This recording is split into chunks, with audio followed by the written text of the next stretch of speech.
सौम्य रामचंद्रो दयालु राम्यम जाने जय जय राम कथा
गोस्वामी तुलसीदास सत्य सनातन धर्म की जय हो।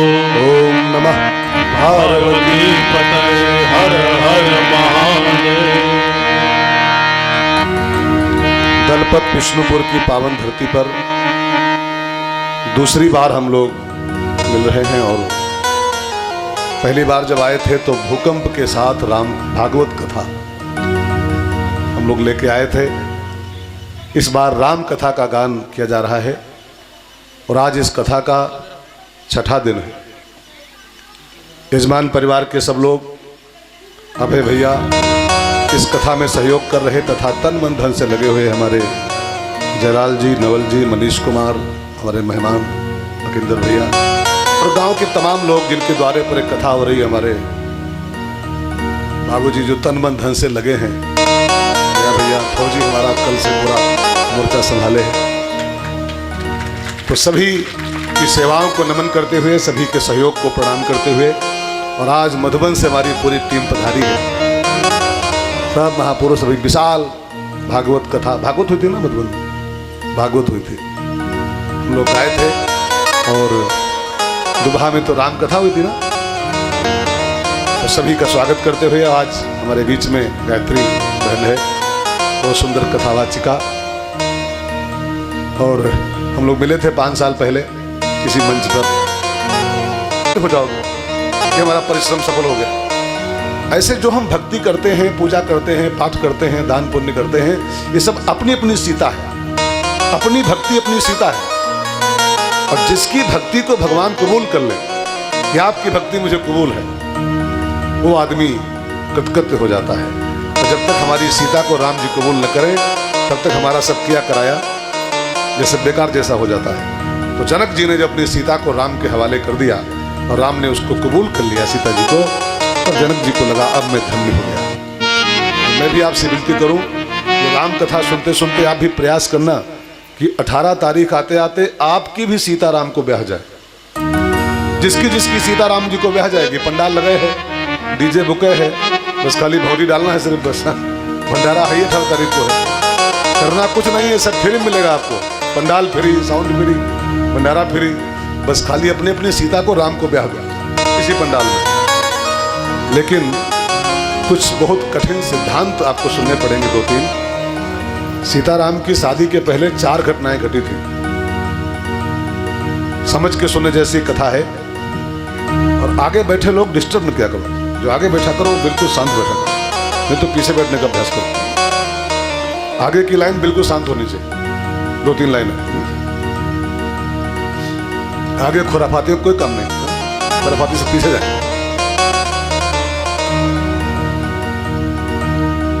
तो मैं बोलने चल रहा था कि सीता और राम की शादी के पहले रामायण में 4 घटनाएं घटी, तब वो शादी हुई।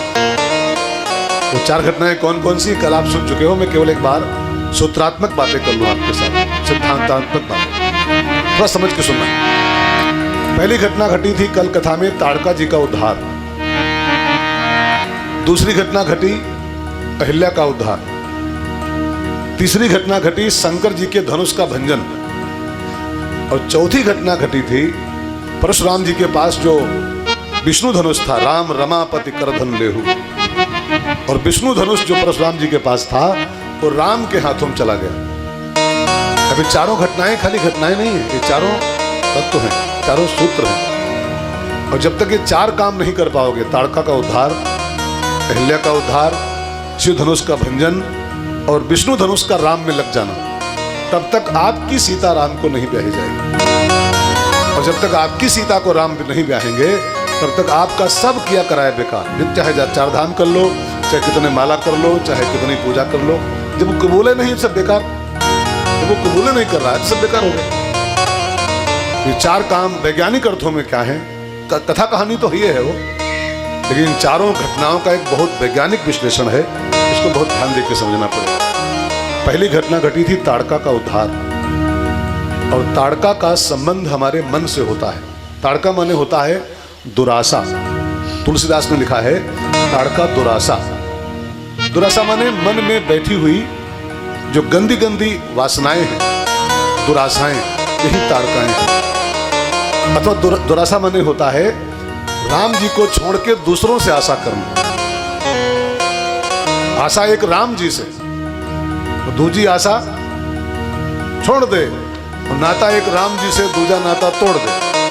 एक राम जी से आशा की जाए तो आशा ठीक है, अगर राम जी को छोड़ के दूसरों से आशा आपने किया है वही ताड़का है, दुरासा है, दुरासा, ठीक है ना। वो मन में बैठी होती है, तो अपने मन में बैठी हुई दुरासाओं का पहले समन किया जाए। दूसरी घटना बाल माने बचपन, बाल अवस्था, ठीक है ना, बाल। और जब बालपन खत्म होता है तो कौन सा पन शुरू होता है? हाँ? जब बालपन खत्म होता है तो कौन सा पन शुरू होता है? युवावस्था, जवानी, ठीक है ना, साफ साफ बोले जवानी। तो अगर बाल कांड बचपन का प्रतीक है तो अयोध्या कांड जो आज होने जा रहा है ये जवानी का प्रतीक माना गया है। और जवानी की शुरुआत में ही श्री गुरु चरण सरोज रज से अपने मन को साफ कर लिया जाए तो जवानी पतित होने से बच जाती है। लेकिन हमारे आप में से कई लोगों का एक भ्रम है, एक भूल में जी रहे हैं कि गुरु का काम पड़ता है बढ़ोती में। अभी गुरु थोड़ो करना, अभी तो सब बार करिया बा। वास्तव में गुरु की जरूरत जवानी में ही पड़ती है। बुढ़ापे में तो आप खुद गुरु हो जाओगे, हर इंद्री लूज हो जाएगी, आंख अंधी, कान बहरे, हर इंद्री ढीली पड़ जाएगी। जब किसी कुकर्म के लायक बचोगे नहीं तो गुरु कौन काम, आप खुद तो महात्मा हो गए। तो बुढ़ौती में गुरु नहीं चाहिए होता है, गुरु तो जवानी में ही चाहिए होता है। मैंने कहीं पढ़ा था कि 3 माँ हैं, माँ, महात्मा और परमात्मा। ध्यान देखिए, तीनों में माँ लगा हुआ है, माँ, महात्मा और परमात्मा। तो बचपन में चाहिए माँ, बचपन में माँ, जवानी में महात्मा और बुढ़ापे में परमात्मा। और अगर तीनों माँ आपको मिल गई हैं, बचपन में माँ मिल गई है और जवानी में ही कोई महात्मा जीवन में मिल गया है, जवानी में ही, और बुढ़ापे तक परमात्मा मिल गया है, तो आपका यह लोक और आपका परलोक सब संभल जाएगा, सब समझ जाएगा। जवानी की शुरुआत श्री गुरु चरण से की गई है। और गोस्वामी जी कहते हैं गुरु के चरणों की धूल से मन को साफ करके अब वर्णो रघुबर विमल यश। राम जी की विमल कथा करने चल रहा हूँ, राम की कथा। तो ये कथा क्या देती है संसार को, समाज को? तो गोस्वामी जी बोले जो दायक फल 4, ये कथा 4 फल देती है। वर्णो रघुबर विमल यश, जो दायक फल। अब आपको पता है कि 4 फल कौन कौन से हैं? राम कथा 4 फल देती है समाज को। तो 4 फल कौन कौन से हैं? संतरा, केला, अंगूर, सेब और मीठा जीवन जीना है समाज के लिए, मुलायम सा जीवन जीना है। कि दूसरा फल कथा का। और कथा का तीसरा फल होता है आम्र। आम्र माने रस भरा फल, उसको रसाल भी कहते हैं, रसाल। कथा सुनने के बाद तीसरा फल हमको मिलना चाहिए, हमारा जीवन आम जैसा हो जाए, हम रस भरा जीवन जिए, रस भरा। बेरस जीवन, नीरस जीवन किसी काम का नहीं होता। कई लोगों को देखो चेहरा बिल्कुल खुश्क जीवन जी रहे, चेहरा देख लो तो ऐसा मनहूस चेहरा कई लोगों का होता है कि आपका पूरा दिन खराब हो जाए। वो देख लो, लगता है 100 साल पहले हंसे थे, तब से हंसे वैसे नहीं है। 100 साल पहले हंसे थे, कई कई चेहरे समाज में आपको मिलेंगे ऐसे मनहूस चेहरे। मालूम पड़ता है कि कोई मर गवा है, 10वां कह रहे हैं बेटे, हमेशा सिकुड़े सिकुड़े सिकुड़े सिकुड़े। बेचारा कैमरा वाला बोलता है स्माइल प्लीज। कैमरा वाला बोले तब मुस्कुराए, उसको चुल्लू भर पानी में डूब जाना चाहिए ना। तो जिंदगी है, जिंदगी रस भरा जीवन जियो यार। जिंदगी गाना सुनाओ, मधुमेह वालों रेडी हो।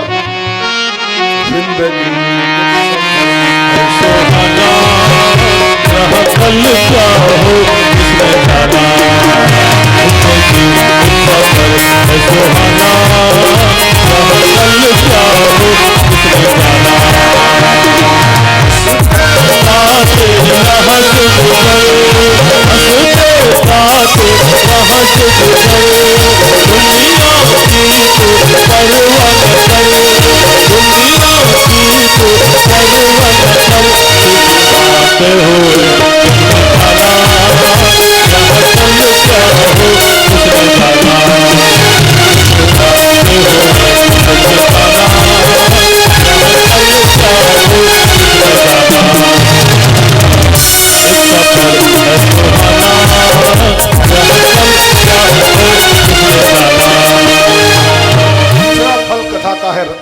आम माने रस भरा जीवन, आनंद भरा जीवन, मुस्काता हुआ जीवन कथा के बाद होना चाहिए। और अंतिम फल है नारियल श्रीफल कथा का। चौथा फल जो दायक फल चार, तो चौथा फल श्रीफल है। और श्रीफल की विशेषता जानते क्या होती है? नारियल की विशेषता ऊपर से कड़ा होता है, वो ऊपर से कठोर। अयोध्या कांड की पहली चौपाई, जब तेरा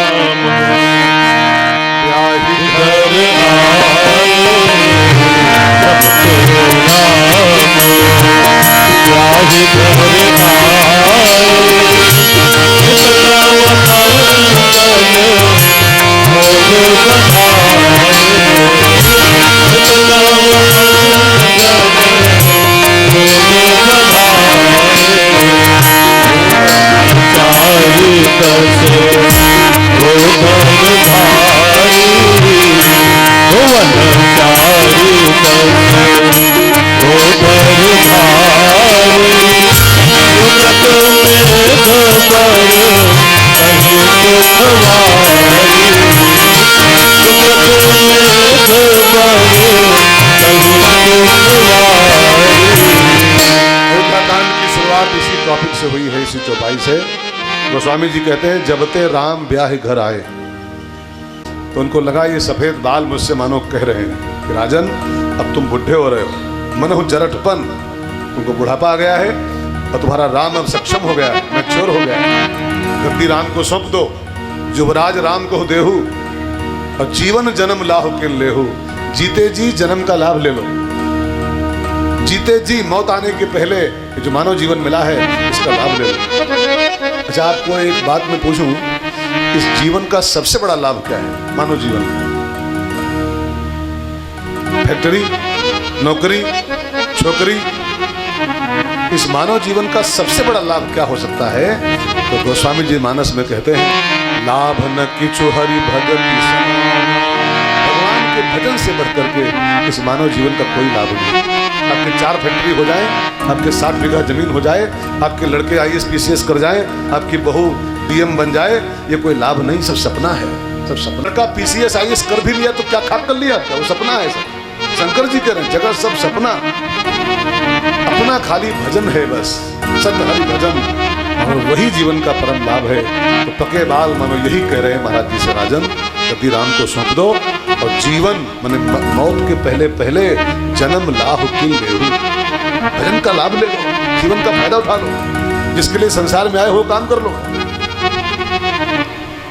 मैं तो कहूं मित्रों कि संसार के प्रत्येक व्यक्ति को, चाहे वो स्त्री हो चाहे पुरुष हो, आप हो चाहे आप हो, बालों में सफेदी आनी शुरू हो तो तुरंत ये फैसला करो कि अब झंझट बहुत ज्यादा नहीं फैलना है, अब थोड़ा जिंदगी रहते रहते मौत के आने के पहले पहले जीवन का लाभ लेना है। बाल पकते ही ये फैसला सबको करना चाहिए। ये बाल खाली पकते नहीं है, ये बाल संदेश लेके आते हैं कानों। संदेशा लेके आते हैं कि बुढ़े हो रहे हो, अब गद्दी राम को सौंप दो, माला उठाओ हाथ में, अब राम राम करो, मौत के पहले लाभ ले लो जीवन का। लेकिन हम लोग बालों का पैगाम सुनने के बजाय बालों का संदेश भाई करेगा। दंतमंजन के पुरुष एक मैंने कहीं चुटकुला पढ़ा था, चुटकुला कि एक अमेरिकन से पूछा गया, अमेरिका वाले से, कि तुम लोग इस ब्रश का प्रयोग कई दिन करते हो, ब्रश का प्रयोग? तो अमेरिकन बोला 1 सप्ताह केवल, बस 1 सप्ताह बाद उसको हम फेंक देते हैं। तो चाइना का आदमी खड़ा था, उससे पूछा तुम कई दिन यूज करते हो ब्रश का? तो कहा 1 महीना हम चलाते हैं ब्रश को, 1 महीना बाद उसको फेंक देते हैं। तो इंडियन खड़ा था, उससे पूछा तुम कब तक ब्रश यूज करते हो? उसने कहा हम तो उसको कभी खत्म नहीं करते, उसको रिटायर कभी नहीं करते। का क्या मतलब?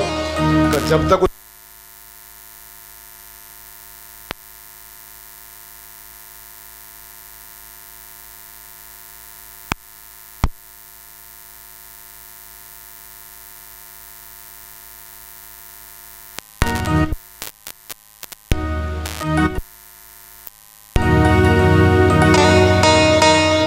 वो बोला भारत का भी कि जब तक उसके वो बाल रहते हैं ब्रश के तो दांत मांजते हैं, और जब बाल थोड़े घिस जाते हैं तो उससे फिर सफाई करते हैं साइकिल के पुर्जों की, और जब उसके सब दांत गिर जाते हैं, खाली डंडी बचती है, तब भी उसको फेंकते नहीं हैं, उसे फिर पैजामा का नाड़ा डालते हैं, नाड़ा बांधते हैं, उसका पिन नहीं छोड़ते कभी।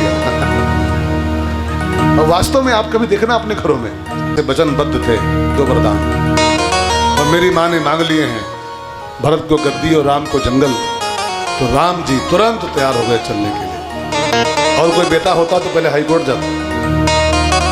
मैंने कहा आप अपने पर ध्यान करो 1 मिनट के लिए। हमारा आपका पापा हमारा आपका हिस्सा मार ले, है ना, हिस्सा कैंसिल कर दे, तो हम उसकी बात मानेंगे? हम तुरंत कोर्ट जाएंगे पहले।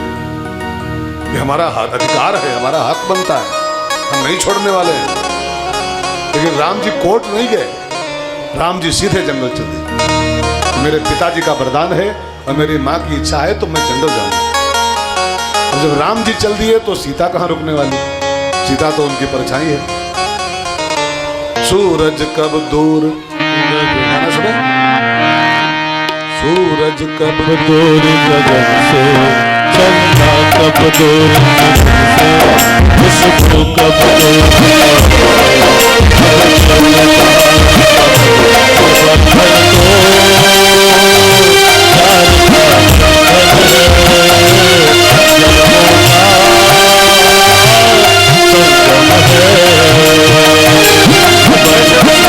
आकाश से दूर नहीं रह सकता है, चमन से बाहर दूर नहीं रह सकती है, ऐसे सीता राम। आप लोग फालतू में करते क्या? फालतू है आप लोग, लखेरा है, लखेरा तो नहीं है ना, सब काम के लोग बैठे हुए हैं। लेकिन राम की दीवानगी है, राम कथा की है। दुकान मकान खेती बाती लगन सारे छोटे मोटे काम सब छोड़ करके सब लोग भाग पड़ते हैं 3 बजते हैं 4 बजते हैं। अब जब राम कथा के प्रति ये लगाव हो सकता है तो राम जी के प्रति कितना लगाव लोगों को होगा। अयोध्यावासी देखे राम जा रहे हैं तो सब छोड़ दिए घर मकान अपना, जरा उस संपत्ति सब चाहे चल जाए, सब स्वाहा हो जाए, जहां राम जाएंगे वही हम सब चलेंगे। सब नर नारी बालक वृद्ध विहाय ग्रह लगे लोग सब साथ, सब राम जी के साथ चल दिए। और राम जी सबको लेके क्या समझाते हुए, भैया लौट जाओ, भैया लौट जाओ, अपना अपना घर संभालो। कोई नहीं मान रहा है। और एक नदी पड़ती है तमसा, बिहार में है कि नहीं? करो तमसा बिहार में है कि नहीं? तमसा है कहीं पर बिहार में? बिहार में कहीं तमसा है नहीं? यूपी में हमारे यहाँ है। हाँ जी जी जी, वाल्मीकि नगर तमसा है यहाँ, यूपी में भी तमसा है, अयोध्या के बाहर से। तो तमसा के तट पर शाम हो गई। अयोध्यावासी लाखों नर नारी थे सब। राम जी ने कहा भाई अब शाम हो गई है, अब यही विश्राम करना है। सब लोग अपना बिछाया मोचा मोचा हो गया, लेट गए, सो गए। अयोध्यावासी थके हारे थे, पैदल आए थे, अब वो थके थे, कुछ प्रभु की माया ने चमत्कार किया, अयोध्यावासी सब सो गए। और सो गए कि राम उठे रात के 2 बजे, रथ पे सवार हुए तीनों प्राणी, और सबको सोना। बिल्कुल इस सिद्धांत को गांठ बांध लो भाई बहनों, भगवान के साथ रहना है, भगवान का साथ पाना है तो सोना मना है। लक्ष्मण जी राम के साथ क्यों लगे हुए हैं? लक्ष्मण जी को राम साथ में क्यों रखे हमेशा? लक्ष्मण जी कभी सोते नहीं। जो सोवत है सो खोवत, जागत है सो पावत। लक्ष्मण जी जाग रहे हैं तो पा रहे हैं, हम लोग सो जाते हैं, राम जी नहीं मिले। अयोध्यावासी सो गए, राम चले गए। सोना मना। साधना में जागृति की बहुत जरूरत है। जागृति माने, जागना माने वो जागना नहीं जिसको आप अर्थ लगा रहे हो, जो खोपड़ी में बैठा है ये जाग जाओ, ये जागना नहीं होगा। ये तो नींद जरूरी है। 5-6 घंटा सोगे नहीं तो पागल हो जाओगे। ये नींद जरूरी है 6 घंटा कम से कम, 6 घंटे से कम नहीं और 8 घंटे से अधिक नहीं। इसको नोट कर लो। जो 6 घंटे से कम सोते हैं वो भी बहुत जल्दी बीमार होने वाले हैं। 2-4% योगियों को छोड़ दो, किसी योगी को छोड़ दो, 2 घंटे सो लिया, समाधि निद्रा समाधि में चले गए, उनकी बात अलग। आम आदमी की बात है ये, 6 घंटे से कम जो सोता है वो रोगी होने वाला है, और 8 घंटे से ऊपर जो सोता है वह रोगी हो बहुत जल्दी भर्ती होने वाला है। 8 से अधिक नहीं और 6 से कम नहीं। यजमान जी ठीक से सुनना, कई घंटे सोते हैं आप? वनवास का समय बीत जाए, यहीं से लौट जाना, अयोध्या फिर हमारे यहाँ चलो। भगवान ने कहा नहीं, भगवान ने उसको सखा बनाया। पहले निषाद राज गुरु को सखा घोषित किया। और आपको शायद पता नहीं है भाई बहनों, पता होगा तो अच्छी बात है, पूरी राम कथा में भगवान राम ने 3 सखा बनाए, केवल 3 मित्र, 3 फ्रेंड ओनली।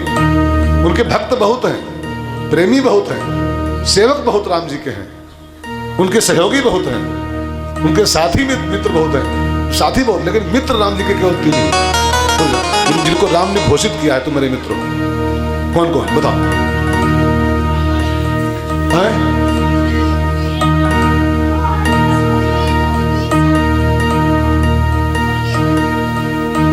वाह वाह, सबरी माई की जय हो। भगवान राम ने 3 सखा बनाए हैं। एक सखा निषाद राज गुह, जिसको यहां बनाया है। आगे चल के किष्किंधा में दूसरा सखा बनाएंगे सुग्रीव, और तीसरा सखा लंका कांड में सुंदरकांड में बनाएंगे विभीषण को। 3 मात्र सखा राम जी के।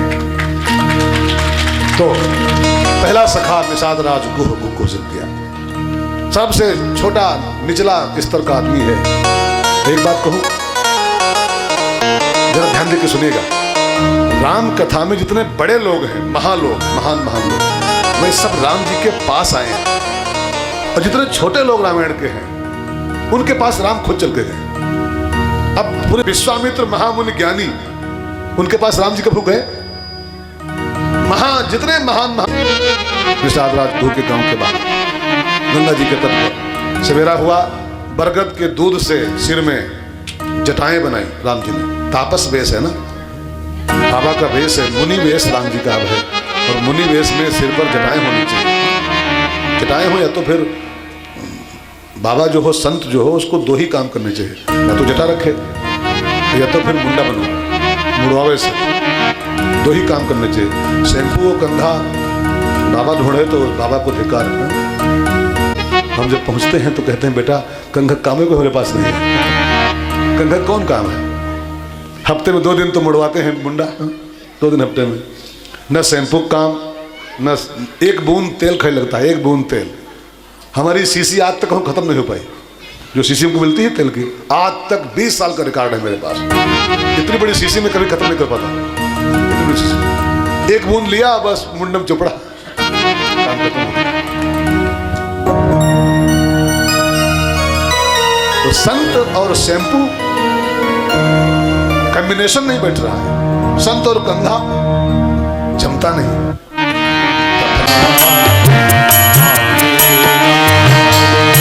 राम जी ने केवट से नाव मांगी, और केवट ने नाव में बैठे बैठे ही हाथ हिलाया, राम जी सॉरी मैं नाव नहीं लाऊंगा। कहा क्यों नहीं लाओगे?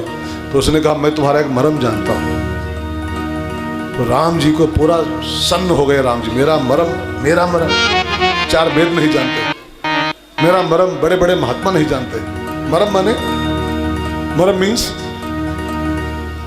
क्या होता है? मरम माने अंदर की बात, मरम कहते हैं अंदर के रहस्य की बात को, भेद को मरम कहते हैं, भेद। और राम का मरम, चार वेद नहीं जानते हैं जी। राम का वेद महादेव नहीं जानते, राम का भेद, राम का वेद ब्रह्मा को नहीं पता है, राम जी का मरम। अरे सब छोड़ो, लक्ष्मण जी 24 घंटा राम के साथ रहते हैं, लेकिन लक्ष्मण हूं यह मरम न जान। लक्ष्मण को भी राम का मरम नहीं पता है।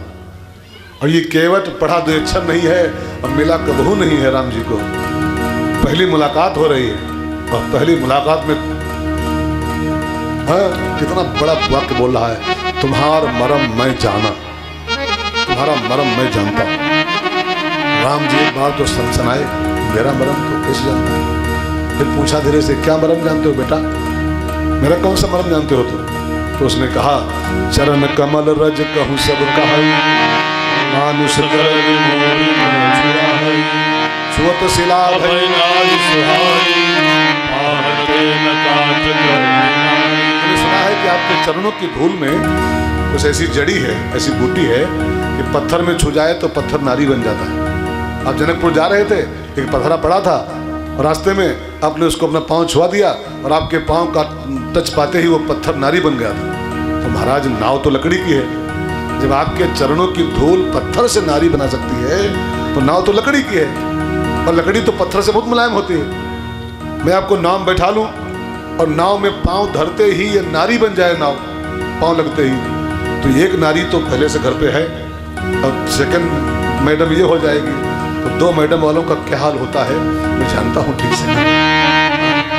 जिसके दो मैडम है उनसे देखना, उनको पूछो हालचाल का बाहू। अरे तू ही छोड़ो, यक्के में नानी याद आ रही, यक्के में अच्छे अच्छे जिनकी शादी हुई है उनसे पूछो क्या हाल चाल है, यही बोलते मिलेंगे धीरे धीरे। वो जब से हुई है जो भाई तो याद होगी इसमें की, जो प्रभु पार अवश्य का चाहूं, जो प्रभु पार अवश्य का चाहूं,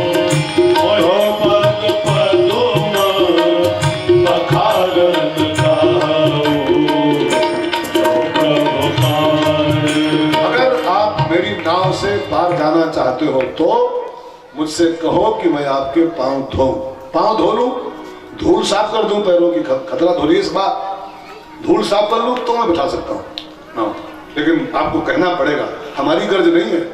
कहो माने हमसे तुम कहा कि हमारे पांव धो। तो राम जी को संकोच हुआ कि यार अपने मुंह से कैसे कहे कि हमारे पांव धो, ये भी एक बहुत मामला गंभीर है। जैसे हम किसी घर जाए, है ना, किसी घर जाए और बाई चांस वो पाँव न धो रहा हो, खाली चाय ले आया सीधे, तो हम बोले भैया पहले पानी लो, हमारे पाँव धो। हम बाबा हमारे पाँव धो पहले, तो हमारे पाँव धो ये बहुत मुश्किल है कहना वैसा। वो कोई धो ले तो धो ले, हम कहे कैसे कि पाँव धो लो हमारे। अब वो कह रहा है, जिद्दी भगत है, हमारी गर्ज नहीं है पाँव धोने की, तुम्हारी गर्ज हो नाव चलैया हो तो हमसे कहो कि हम तुम्हारे पाँव धोए, पाँव धो लेंगे तब बैठाएंगे नाव।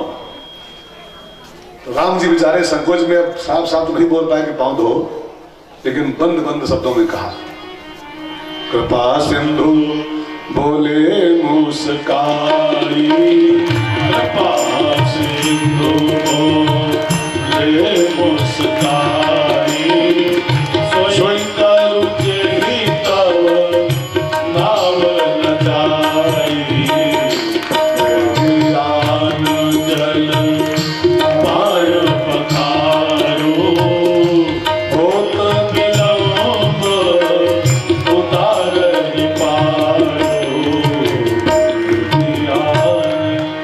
तुम्हारी नाव न जाए, तुम्हारी नाव बची रहे, तुमको जो करना है कर लो, जल्दी से जल ले आओ, पाँव धो लो, देर हो रही है, 7 बजने वाला है, 6:45 हो गए हैं, जल्दी से पाँव धो, भी कथा बहुत बची।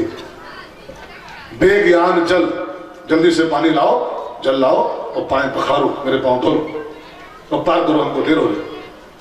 अब केवट राम जी की आज्ञा सुना तो गया कहीं नहीं, तो नाव में ही पड़ा था उसके कटोरा, लकड़ी का बना हुआ, लकड़ी कटोरा होता है ना, उसको क्या बोलते हैं इधर, कठौता। हाँ समझ में, कठौता।